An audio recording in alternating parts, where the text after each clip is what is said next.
Daily news को करें like, share, comments और हमारी हर अपडेट खबर देखने के लिए चैनल को करें सब्सक्राइब। विधानसभा चुनाव 2023 के समाप्ति के बाद लोकसभा चुनाव 2024 के लिए भारतीय जनता पार्टी अपनी तैयारी शुरू करने जा रही है। उससे पहले बालाघाट जिले के भीतर जिन विधानसभा सीट पर भारतीय जनता पार्टी कम या बड़े मार्जिन से हारी है, दोनों ही स्थिति में पार्टी को बहुत अधिक मंथन करने की जरूरत है कि आखिरकार इन सीटों पर उनकी हार क्यों हुई है। बड़े मार्जिन से हारने वाले सीटों में बालाघाट और परसवाड़ा है, जहां पर प्रदेश शासन के दोनों मंत्री चुनाव हार गए।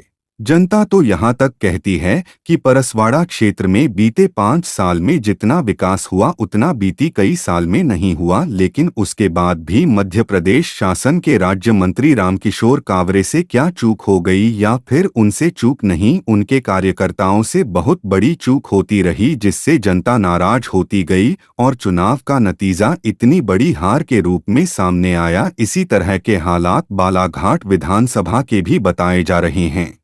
यहाँ पर भी मंत्री गौरी शंकर बिसेन से जनता नाराज नहीं, उससे ज्यादा उनके कार्यकर्ताओं से नाराज बताई जा रहे हैं। चंद महीने बाद लोकसभा चुनाव है, ऐसे में इन दोनों विधानसभा क्षेत्र में कार्यकर्ताओं को कौन सा टॉनिक लगाया जाए, कौन सा डोज दिया जाए कि परिवर्तन आ जाए, क्योंकि इसी तरह के हालात रहे तो क्या मतदाता लोकसभा में भी विधानसभा की तरह भाजपा की प्रति आक्रोश व्यक्त कर सकती है। इस बात से इनकार नहीं किया जा सकता। यदि ऐसा हुआ तो भारतीय जनता पार्टी के लिए बालाघाट का चुनाव भारी भी पड़ सकता है। हालांकि यह तो आने वाला समय बताएगा। 4 महीने में स्थितियां और कैसे बदलती है, किसे टिकट मिलती है, उसके आधार पर जनता आगे फैसला करती है या नहीं, या फिर विधानसभा की तरह विरुद्ध दर्ज करती है, या हार चुनाव अलग अलग होता है, उसके आधार पर जनता फैसला करती है। क्योंकि बीते वर्ष ही नगर पालिका नगर पंचायत के चुनाव हुए, जनता ने जिन्हें नगर पालिका में काबिज किया, विधानसभा में उनका विरोध कर दिया। इसी तरह पंचायत चुनाव की भी स्थिति इसी तरह रही। देखकर अब यह है